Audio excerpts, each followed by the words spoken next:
everyone. I'm Athira, and you are listening and tuning in to the Wacana Podcast. So I hope everyone is doing great. And as you know, Wacana Podcast is a place where we talk about current affairs, social economic issues that are happening in Malaysia. And today we are joined with YB Syerleena Abdul Rashid. She is Bukit Bendera MP and Seri Delima Assemblyman. So hello YB, how are you? I'm good. Thank Hi. you for joining our podcast. So today we are going to have a frank discussion with YB to touch on several issues such as arts and culture, women, education, and so on.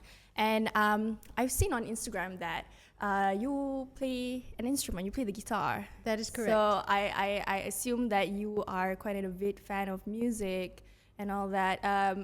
And you wrote a opinion piece on Sinar Daily where you talked about stating your voice on the arts and culture in Malaysia. And I'm just going to quote here on what you said. Malaysia's arts and culture can indeed be a powerful draw for tourists from around the world. By showcasing the country's cultural heritage, Malaysia can attract visitors interested in learning about its history, customs, and traditions. And it is time we recognize the relationship between tourism and the arts and creative culture sectors and see how the latter truly impacts the local economy.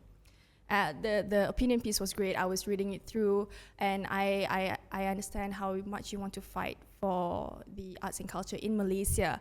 So how do you think we can empower the local arts and cultural heritage and attract the younger generation where they are more attracted to culture that are outside the country, like Western, Japanese, Korean even? Yeah. Yeah. I mean, honestly, it will be a collective effort, and the best ways forward would be everyone. I mean, it's from policymakers to schools to parents to even society, and this is where I believe the best ways, again, moving forward, is by having each and everyone talk to each other, because it seems like there's a disconnect between, say, for example, the stakeholders and the policy makers. It seems very ad hoc in what people want to do and how certain policies are being formulated. But seeing how right now, I believe that we have a great opportunity to start fresh. I mean, with that being said, we've seen how COVID-19 and all of the pandemic restrictions have had such an adverse effect on the industry. So definitely sitting down and having dialogue sessions, for example, like what YB Fami just recently had, the town hall sessions, that's a beautiful start. We need more conversations. So it's about trying to find out what are the issues, the concerns, and what is already in place in terms of policies and assistances, and let's move forward to improve, the current situation, especially when it comes to the creative industries, art and music. Yeah. You cannot live without art and music. Yes. Yes. But do you think that we should come up with new policies, or we should revisit the current policies that we already have? Definitely revisit. And then we revisit and let's see what works and what can be worked on to improve things. But with that being said, I believe that the policy is already there. Financial assistance, I mean, maybe we'll get into that later on. It's already there as well. But what is missing is, for example, let's talk about spaces. Okay. For example, when you have musicians, they need a place to perform. They need safe spaces to perform. And that also entails the venue owners. So there's always that issue with licensing and all these permits that, again, that needs a lot of scrutiny in terms of how can we make things easier for people, for venue makers, for example, to apply for permits and the documentation, and then also to help empower the musicians themselves on what's needed and what can be done. So it's the way I see it. It's not, the solution will not take overnight, and it's a long process. Yeah. But we have to start somewhere. But I've also heard that for performers to come here and perform in our country, is it true that there are a lot of restrictions when it comes to permits to get permission to even host a concert here? Is that true? I believe there's some level of documentations that need to be submitted. I mean, that's a given. Anywhere pun sama juga. But I think what needs to be addressed is also, the guidelines that exist. Because, we see how many, most of us, we want our favorite bands to come here to play in Malaysia, but then they have a tendency to go Thailand and have shows in Indonesia, just completely missing Malaysia. And, the way I see it, music tourism is tourism. And for example, if you bring in bands to the country, that's great for the economy as well. You bring in bands, you bring in musicians, people will come to this country regardless of where they are, just to see their favorite performers perform. And then by itself, that helps generate the local economy. People go out, stay in hotels, buy the food. So again, it's a wonderful economy that I believe, again, moving forward, let's seriously look into music tourism as a legit industry. Okay, that sounds great. And when you said about restrictions, we were talking about censorship and stifling of our own cultural heritage, and there are a lot of banning issues from books, music, films, and our own cultural performances such as Mak Yong dance being banned based on many different grounds. So how do you think we could grow and sustain our own arts and culture heritage and identity if they are being stifled by our own people? This is where I believe discourse is much needed.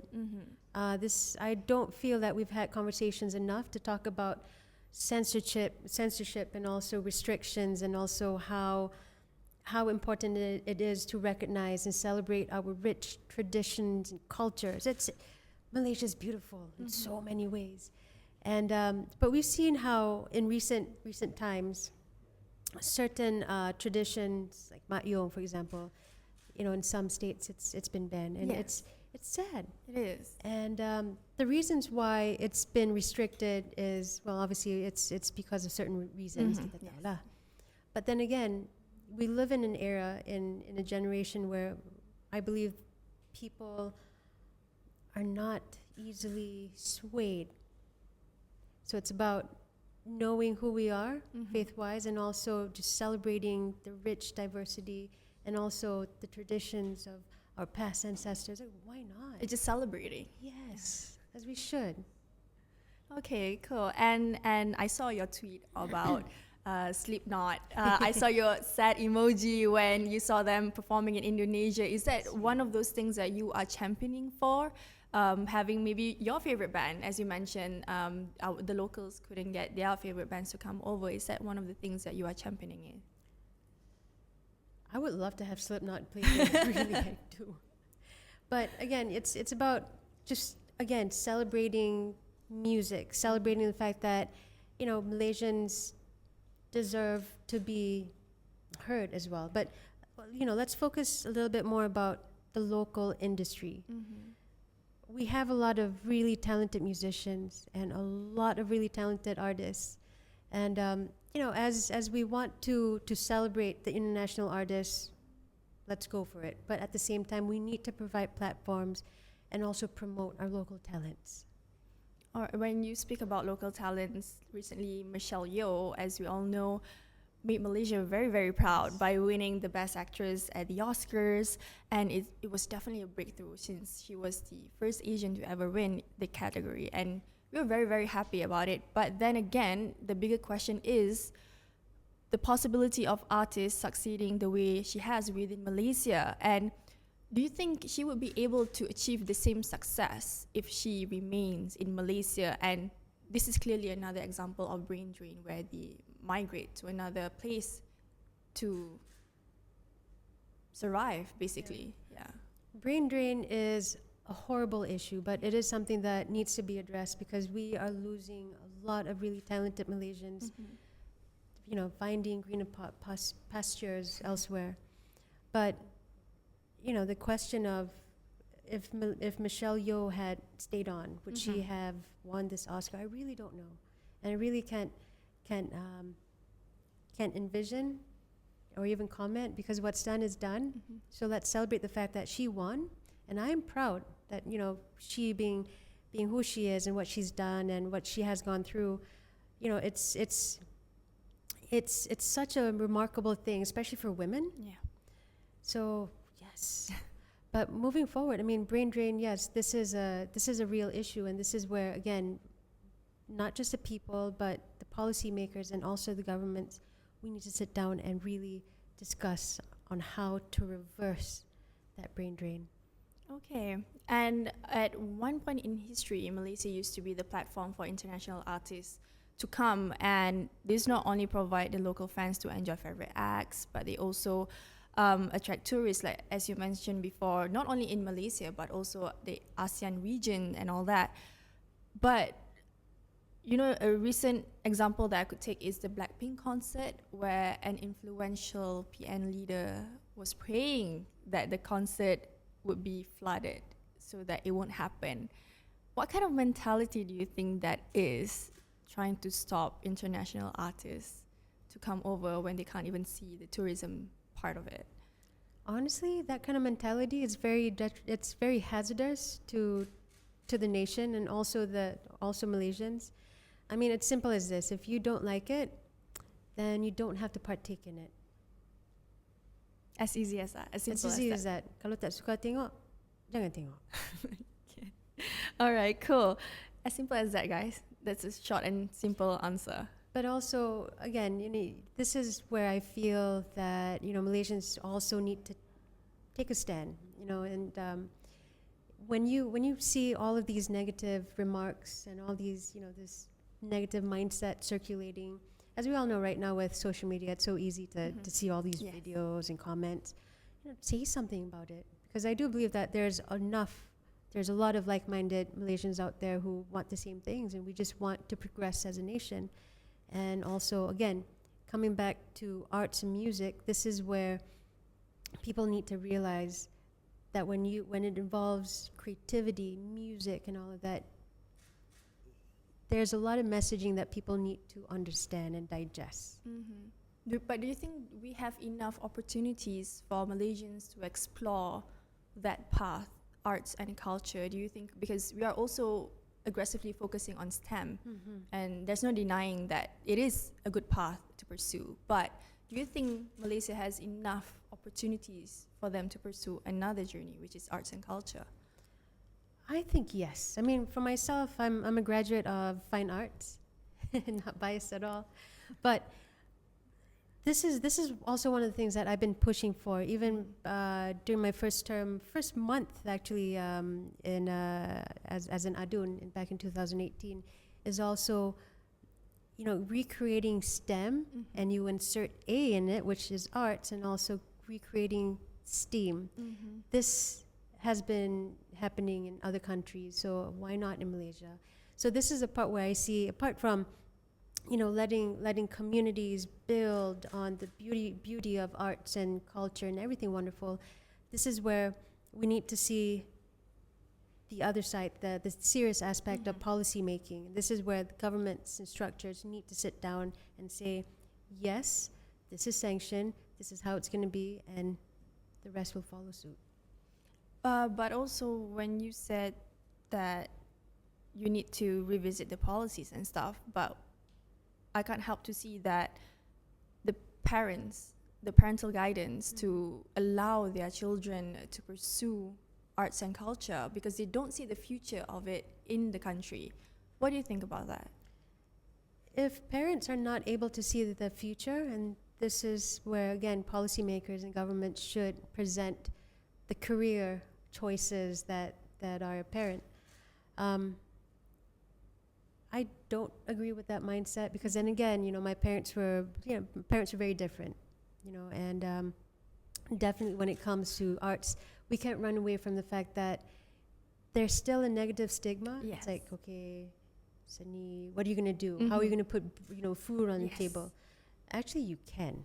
And this is where we need to sit down, maybe have more forums to discuss about career opportunities in arts and music. Because the allocation is there, because I saw on the budget, and you spoke about the allocation in the budget as well, in your opinion piece, that there are allocation, but somehow, despite the allocation, the support, that the parents are still very indecisive on supporting their children to pursue the journey. Yeah, the parents, parents again, at the end, they want the best for their children. And this is, like I said, this is where the government should present and lay out the opportunities, career choices that lay ahead. And there's so many things that you can do right now. And again, this is the 21st century, right? Yeah. But honestly, this is, like I said earlier on, this is where we have a great opportunity to reset, so to speak. And definitely when it comes to the arts and music, that kind of change of mindset, it will take some time. But again, let's sow the seeds so people understand that this is a legit career in which anyone can build upon. How soon do you think it could happen, the change in the mentality? I wish changes like that can happen tomorrow. But realistically, it will probably take a generation. Okay. But That's a long time. But with that being said, I mean, I don't want to sound, pessimistic, but in one generation, then yes, you can start seeing the changes that we want. But moving forward, this is where we need to start now. Changes and push for it. Push forward. Push for it. Okay, speaking of push, I'm going to touch a little bit on women in Malaysia. Yes. And currently, as you all know, the cabinet approved the draft constitutional amendments to grant automatic citizenship to children born overseas to Malaysian mothers married to foreigners. This has been an ongoing issue for the past few years, and finally we have seen the change that we have been fighting for. And the motion is currently led by Law and Institutional Reform Minister Datuk Sri Syerleena Osman Syed. Clearly, this is a step forward for women in Malaysia, and I also understand that you are married and your husband is non-Malaysian. And have you ever had that fear, of have you ever considered what you may do if you were in their position previously? Because this has been for quite some time. Yes. Yeah. Have you ever thought of what could have been if you were in their shoes? This boils down to the word empathy. And, as leaders or even policymakers, more so policymakers, you need to have compassion and also empathy to be able to understand how the other people would feel. So even being married to a non-Malaysian years ago, this is something that I've always felt strongly about. It boils down to the fact that it's as simple as this. Why is it so difficult for Malaysian mothers to confer that, citizenship to their children, when in fact, if it happens to the fathers, there's no issues? Yes. There's a certain level of sexism that exists. I agree. So it's more of that, and it's more about changing that mindset. And again, I understand that we all know that the challenges are, challenges are still there. And for all the women and also men who have been fighting for this to happen, this is a great step forward. And we will have to continue pushing for all these changes for women. It's more of creating that space, that equal space and parity for women and young girls. And speaking of female, you are one of the 30 female MPs in Parliament. Good job for you representing women in the Parliament. It's great to see, from whichever party, it's great to see a female representation in Parliament. And from the 222 seats, there's only 30, which is only 13.5%. It's a very small number. What do you think, what more can be done to attract more female MPs in the Parliament seat? Number one would be making sure that all the women, not just for MPs, but state or even local council, even women in any leadership leading position, it's to make sure that women and also young girls know that you have support from wherever it is. So having a support system is very crucial in taking the next steps forward. And also knowing that as we progress, you're not alone.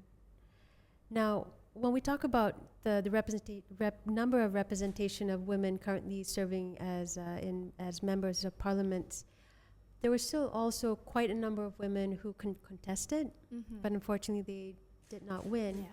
So there's a lot of discussions that has been happening also between myself and a few other female MPs. Same discussions. It's how to empower women and how to get more women in these roles, because we do.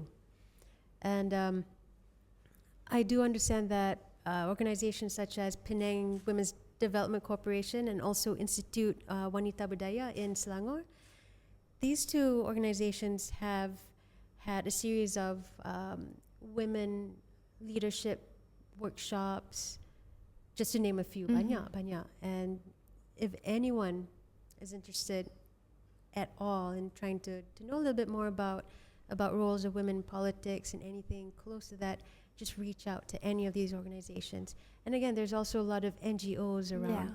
So we do have the resources. Now it's about making sure that the women and young girls out there know that these resources exist. So it's about disseminating the right information.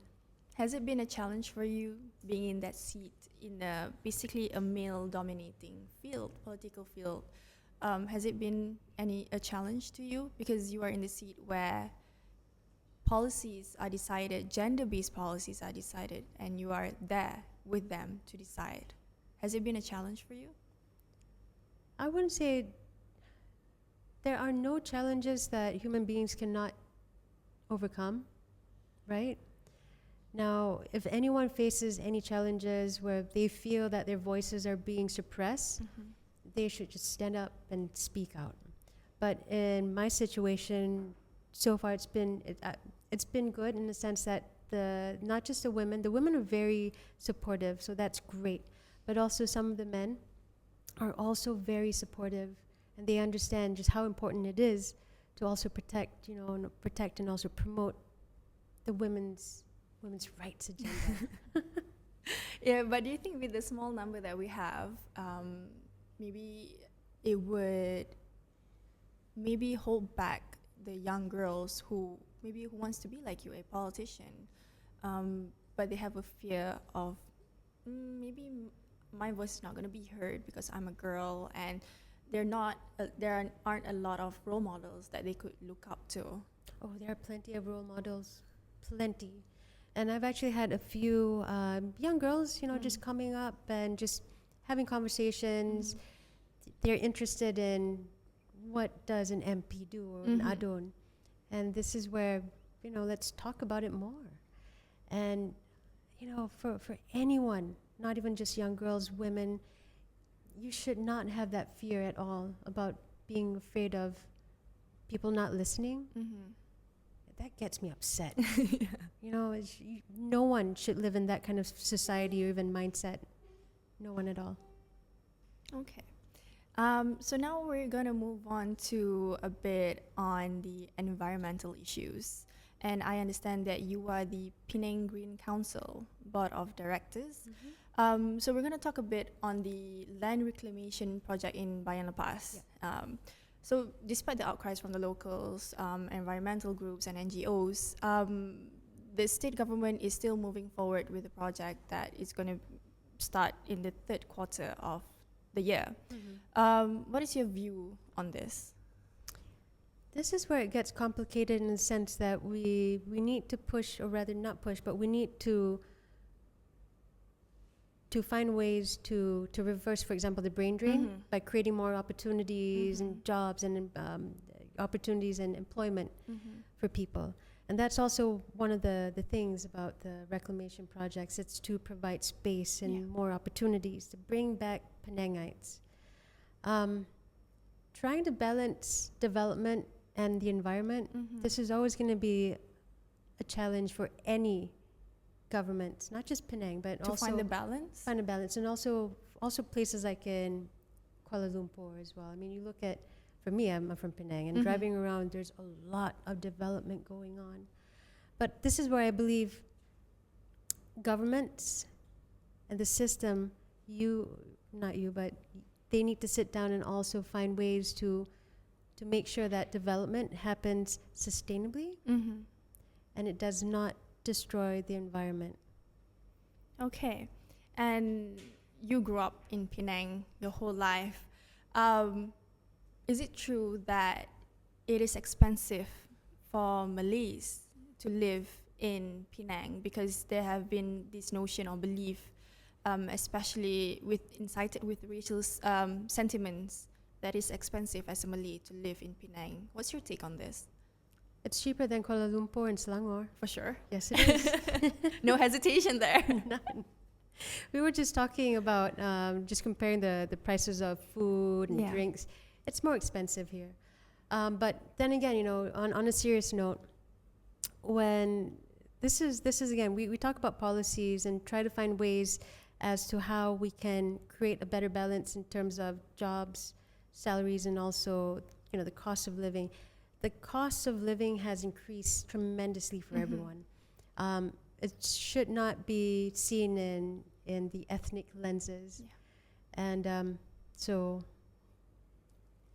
That's it. Okay, and as you all know, the state election is coming up. Although we are still not over the GE15, the whole thing, the new government and everything.